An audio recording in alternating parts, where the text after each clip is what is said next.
আজি ৰাতিপুৱাৰ পৰাই প্ৰায় 4টা মান ৰাস্তা অলৰেডি আমি উদ্বোধন কৰিছোঁ।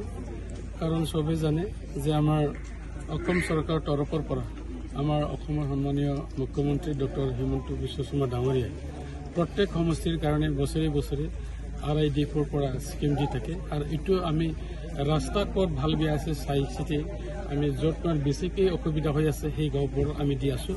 আমি এতিয়া য'ত আমি থিয় হৈ আছোঁ বা অলৰেডি আমি যিটো উদ্বোধন কৰিছোঁ এইটো ইয়াত পাটৰবাৰীৰ পৰা আৰম্ভ কৰি লালপুৰলৈকে 2 কিলোমিটাৰৰ অলপ বেছি ৰাস্তা ইয়াত মানে ব্লেক টপিং হৈ যাব। আৰু এইটো ৰাস্তাৰ হোৱাৰ লগে লগে এই অঞ্চলত থকা ৰাইজৰ লগতে ছাত্ৰ ছাত্ৰীসকলে স্কুলত যাবৰ কাৰণে বজাৰত যাবৰ কাৰণে এটা সুবিধাটো আহি যাব। গতিকে ৰাইজে বহুত আনন্দিত, কাৰণ ইয়াত 17 বছৰতকৈ অধিক কাল ইয়াত কোনো ৰাস্তা ঘাটৰ ব্যৱস্থা নাছিলে। ভাল একটা আশা যোৱাৰ কাৰণে তেওঁলোকৰ যাতায়াতৰ ব্যৱস্থা নাছিলে, কিন্তু এই ব্যৱস্থাটো আজি আমি সুচল কৰি দিব পাৰিছোঁ।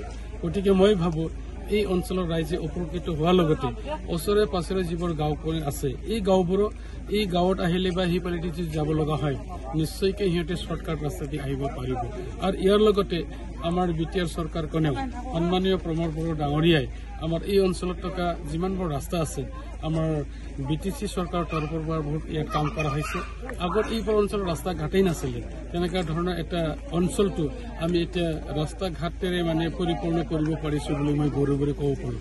গতিকে অনাগত দিনসমূহত অকল ৰাস্তাই নহয়, এই অঞ্চলত যিহেতুকে শান্তি বিৰাজ কৰিছে বা এই 5টা বছৰত মানুহবিলাকৰ কোনো তেনেকুৱা হাই কাজিয়া পেচাল নাইবা কোনো বেলেগ এটা সমস্যা উদ্ভৱ হোৱা নাই।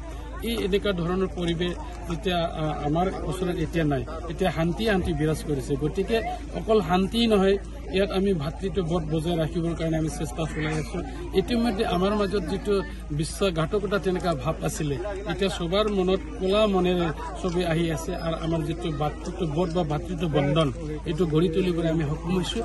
এতিয়া আমাৰ ইয়াত উন্নয়নৰ প্ৰয়োজন আছে, উন্নয়নৰ কাম আমি কৰি আছোঁ।